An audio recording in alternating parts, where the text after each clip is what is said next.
And you may be seated, thank you. And now I am very pleased to introduce this year's student speaker. Join me in welcoming Zachary Reed, who today receives his BFA in screenwriting.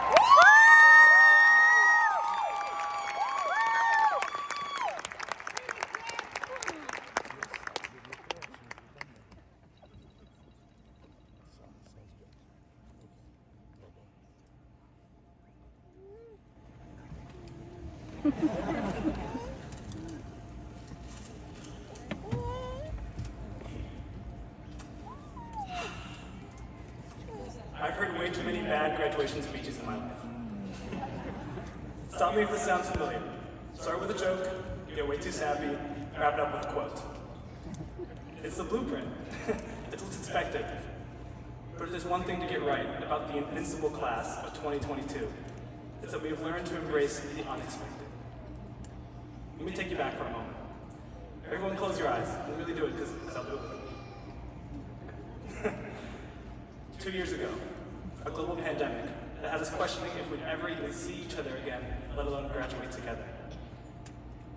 Mistrust and fear ruled our lives for the better part of 2 years.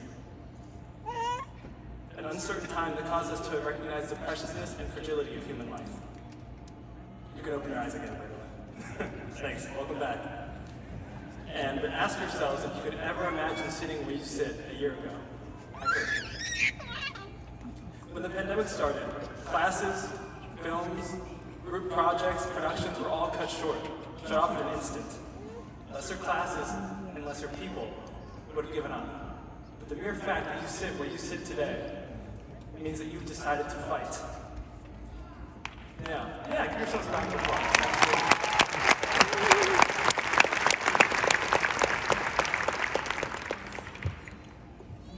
We fought against our circumstances, fought to sit in classes together again, and fought to stand up here today and receive our diplomas. We found new ways to learn. What we went through taught us as much as any of our classes did. And when we weren't sure of our next steps, we had faculty, staff, friends, family, and alumni to lean on.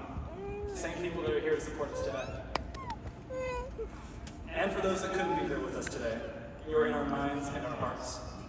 Your presence fills this room more than any of us could hope to. The memories of those lost will stay with us forever. When I began writing this speech, I didn't talk about the pandemic at all. I felt that we had all received 2 years of uninterrupted pandemic coverage and we deserved a break. And we do. But I realized that to forget about talking about the pandemic would mean to ignore all the strength that we showed to be here. Around the world, there is a war going on for the most basic human right, the right to life. Even as the war for democracy unfolds, we must remember the power of the human spirit. In our own lives, we will all face struggle, overcome seemingly insurmountable odds in order to stand where we stand today. And hey, we had good times too. Despite the state of the world, we made friendships and memories that will last forever. We signed up for too many clubs, spent all of our cash at the 7-Eleven on Wood, rest in peace. And asked to have classes outside the second it went over 40 degrees. And think back to freshman year. Taco Tuesdays, first college party, the all-nighter study session that followed the first college party. And now at the end, you might be asking yourselves what it means to be a Point Park graduate. But that's the exciting part, is that we get to decide. The diplomas we're about to receive, and moreover, the lessons that we learn to receive them, will be the key. And the people sitting next to you are no longer just your peers, they're your fellow soon-to-be alumni. The spirit of our university is its community. That's all of you. Educators, parents, students, alumni. Today, graduation day, is the day we finally get to acknowledge all the work each of us has put into making our community that much stronger. Everyone here today has put that part into making our experience diverse, unique, and worthy of a community as great as ours, so don't forget to thank them. Classes of 2020, 2021, and 2022, we stand here not just as a sea of hopeful faces, not just the future business leaders, educators, performers, and engineers of tomorrow, but we are pioneers. When I began this speech, I called this invincible. I know that I truly, truly believe it, and I'm honored to stand among you today.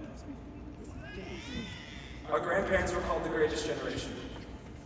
They survived the Second World War, faced unprecedented strife and horror, and we all owe them a huge debt of gratitude. But looking out among you today, I challenge that notion. I think there is a second greatest generation on the horizon, one that was taught the power of love and acceptance. One that could have had the best years of their lives taken out from under them, but instead chose to band together and create the world we wished to inherit. I thank you, and I say congratulations to all my fellow graduates. We did it together.